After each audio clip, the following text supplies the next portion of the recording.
Hey, the soup for breakfast is bland. Why is it so watery? It's not good. No, it's not. Make it richer, will you? But the doctor said I should watch the salt.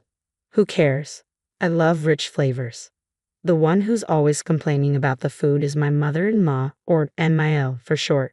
She constantly craves heavily seasoned food, but she's overweight and borderline diabetic, so her doctor warned her to cut back on salt.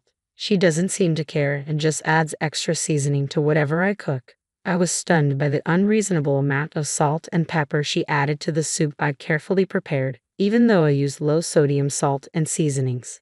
It's apparently not enough for her. I keep thinking she's going to drop dead one of these days if she keeps this up. To be honest, I wouldn't be heartbroken if she did. Nil seems to live for giving me a hard time. All she does is complain and act spiteful toward me.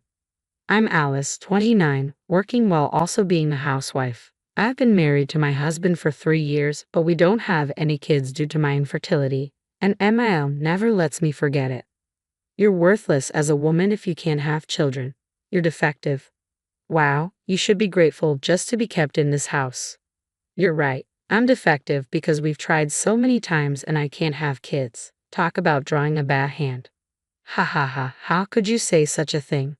Well, because a woman who can't have kids is finished. You're right, Mom. My husband laughed and agreed that I'm defective.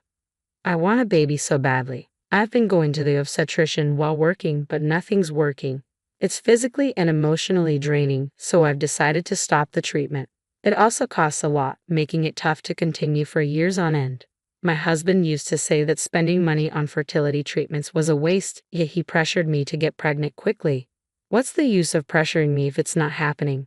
I thought after stopping the treatments we could consider the idea of living happily ever after, just the two of us. But my mother-in-law hadn't given up on having a grandchild to taunt me. She even bought diapers and showed them off. Look, I bought diapers. Excuse me, you'll need them eventually. Aren't those a bit small for you to wear, Amaya? Haha, these are for a baby. Can't you see that? Well, I wouldn't know. I'm the defective, faulty woman who can't have children. Haha, that's enough. Angry, my mother-in-law stormed off to her room.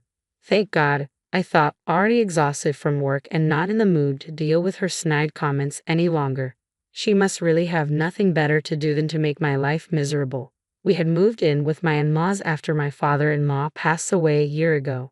My mother-in-law was devastated, and around the same time she was warned by her doctor about her risk of diabetes. That's why we moved in. My husband wanted to be there for his mom. But despite her diabetes, she's fine as long as she takes her medication and eats properly. There's nothing to worry about. Well, considering she neglects her meds and eats whatever she wants, her condition will probably get worse sooner or later. Even if that's the case, I really don't want to be the one to take care of her. I'm still working and super busy, taking care of in-laws in my 20s. No, thank you. The next day was my day off, so I was doing house chores. My mother-in-law, who usually just lounges around eating snacks on the sofa, suddenly stood up and walked into my room. I didn't want her in there, but my hands were full, so I just let it be.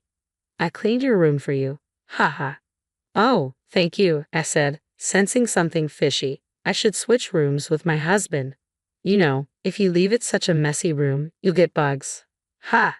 But it suits you. Haha. Aha. Go on, enjoy your clean room. Sure, thanks. My mother-in-law seemed to think I was grateful, which made her behavior even more suspicious. I had a feeling she was up to no good. That night, I decided to sleep in my husband's room. He's been away on business since yesterday, so he won't know. Even if he finds out, I knew he wouldn't get mad. So, I made my choice. I work as a nurse with regular hours, so we have separate bedrooms. Part of it is that our relationship has cooled off, but mostly it's because I don't want to disturb him when I work night shifts. I waited until Nana went to her room and then went to my husband's room. All right, mother-in-law is in her room. Time for me to sleep too. And so, I slept there for 2 days. My mother-in-law seemed suspicious because I looked too cheerful. She started asking weird questions. Don't you feel any pain or anything? Huh? What do you mean? Oh, never mind. Oh, was there something you were suspecting? Avoiding eye contact, my mother-in-law ate her meal alone. I had the night shift that day, so I planned to relax at home before heading to work. Taking it easy isn't an option for me since my Amaya never lifts a finger around the house. She loves bossing me around, all while lounging on the couch, snacking and reading Japanese comics aimed at women. She's probably reading and scheming what she can do next to make her annoying and bratty daughter-in-law cry. I saw the cover of her comic. It was sloppily translated into English as Epic Mother and Daughter-in-Law Swamp Battle. I couldn't help but roll my eyes at her choice of reading. Eventually, my husband got back from his business trip, but it was already 10 p.m. I'm exhausted. I'm hopping in the bath. Sure, I'll heat it up for you. Have a beer in the meantime. Thanks, I will. Oh, wait, it's not safe to drink alcohol before a bath. Fine, I'll go for a non-alcoholic beer then. He reluctantly drank a non-alcoholic beer because I warned him about the risks of mixing booze and hot water. You'd think he'd know better. Even saunas have signs warning against entering if you're drunk. But no, common sense isn't so common for him or my mother-in-law. After that, my husband took his bath and started singing loudly. We live in a single-family home, but singing at this hour won't please the neighbors. La la la la la. Hey, you're too loud. Shut it. You're the one who's loud. I warned you quietly, so stop singing already. My Niall came into the bathroom area to chime in. Watkin is just trying to have a good time singing. What's the problem? You really don't know how to treat your husband, do you? Always so inconsiderate and full of complaints. Hey, I'm not the one constantly complaining, am I? Haha, back talk, huh? You're definitely not cute. Not that you're a beauty to begin with. That's fine by me. I'm probably a knockout beauty in some other country. No worries. Haha. After that, my husband got out of the bath and started drinking. It was already 10:30 p.m., and I needed to leave for the hospital where I work. Even though it's nearby, there's a lot to do, so I need to leave early. Oh, by the way, I've been sleeping in your room. Would you mind sleeping in mine tonight? My clothes are everywhere. Sorry. Sure. Doesn't matter to me. All right, I'm off then. Take care. I told my husband quietly so Vanaya wouldn't hear. As I was about to grab my bag and leave, I heard my husband's loud groan. What? What the? Watkin was curled up on the floor, clutching his leg and moaning. He looked to be in a lot of pain. Vanaya's face went pale, and she started to panic. What's going on? Speak. He couldn't say a word. No matter what I asked, there was no response. I thought I needed to do something, but then noticed something strange. The floor was unusually slippery. I was wearing socks, but it was so slippery that I felt like I could fall. What the heck is this? Watkin. MIL, what on earth did you do? I didn't do anything. It's not my fault. Blaming my MIL right now wouldn't solve anything, so I immediately called an ambulance. My husband was taken straight to our hospital, and work was the last thing on my mind. He kept clutching his leg even after we arrived, visibly sweating in pain. You could tell it was serious. Ouch, it hurts so bad. Watkin, hang in there. Please help me. Thankfully, a doctor was able to examine him, and it seemed that he felt a bit relieved.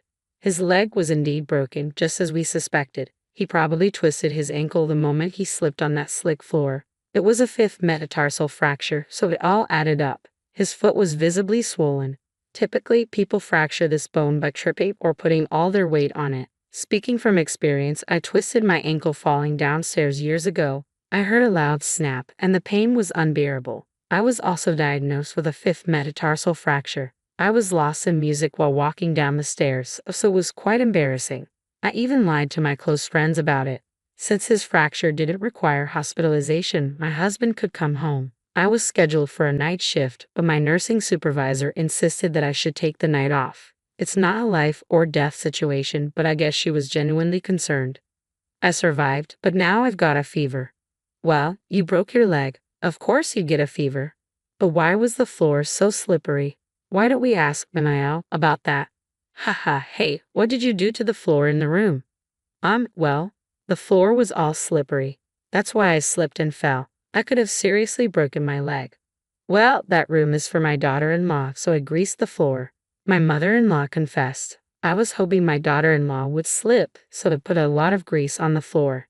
I never expected you to go in there and slip.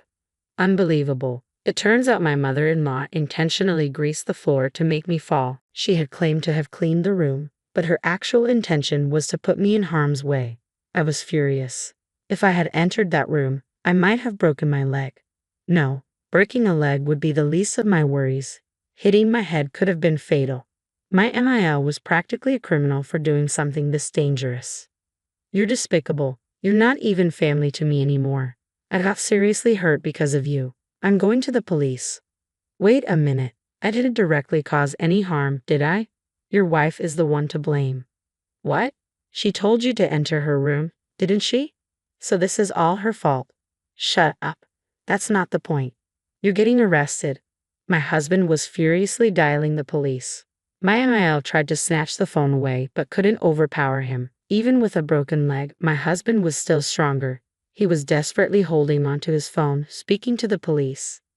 I couldn't help but think that I'd rather be at work, maybe even at the hospital, than deal with this mess. Neighbors would eventually catch wind of this horrifying situation. Well, since she almost injured me too, maybe I should also consult the police. What?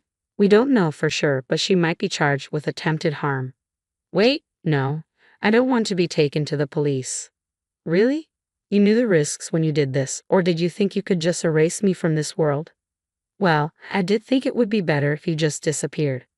Wow, you're the worst. Your mindset is criminal. Personally, I wish you'd just stay in jail forever. Let's get a divorce? What? I can't continue like this. If I stay in this house, you might actually erase me one day. I'm too scared to live with that. Plus, I can't stand your lack of morals anymore. Wait. Don't say we'll divorce over this. Over this? You looked down on me, called me defective. Do you even know how much that hurts? I can live without you just fine. No, I need you. I was counting on your income. I even got a new car contract. What? I finally got the Toyota Century I've always wanted from Japan. I don't care anymore. I managed to clean the slimy floor and hastily packed my belongings into a bag. I stuffed more into my carry-on, took off my wedding ring, and placed it on the table. While rummaging through a shelf full of dishes, I thought about bringing the divorce papers. Found it. The divorce papers you wrote before. What? Remember how you wrote that if I can't have a child within 2 years, we'd divorce? Thanks. I can't have children now, so let's divorce? You must feel relieved now. Wait, what about the loan for my century? Who cares? I left the house and headed straight to the hospital. The compassionate charge nurse didn't probe when I showed up. She seemed to sense I had my reasons. I'm a nurse, so I can support myself without relying on a husband. I wondered why I put up with being treated like a servant in that awful in-law family, enduring their snide comments. I started to feel like the whole situation was ridiculous, so I decided to focus solely on my job and stop dwelling on it. The next morning, I filed for divorce. He's now my ex-husband. Given the emotional pain he caused me, I consulted a lawyer about getting compensation. In the end, my ex-husband had to pay me, and I couldn't help but think, serves you right. Ever since the police got involved, it seems the neighbors have been giving my mother-in-law the cold shoulder because she blabbed about why my ex-husband broke his bone. Everyone thinks she's a terrible parent. Understandably, my ex-husband no longer wants anything to do with her and seems to have kicked her out. Though there is some kind of survivor's benefit program, it doesn't pay much. She's been crying that living alone is impossible. She loves to eat, and because of her, our grocery bills were outrageous. So living on just the survivor's benefit would mean a very modest lifestyle. As for my ex-husband, I don't care what happens to him anymore. He said something about taking out a car loan, but I have no idea what happened with that. I assumed he wouldn't be able to afford it on his salary. He took me for granted and thought I would contribute money too, which annoyed me so much. Even though he's not particularly wealthy, he's the type to buy a new car without thinking.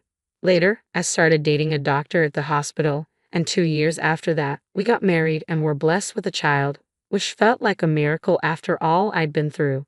From now on, I'm committed to doing my best for my family.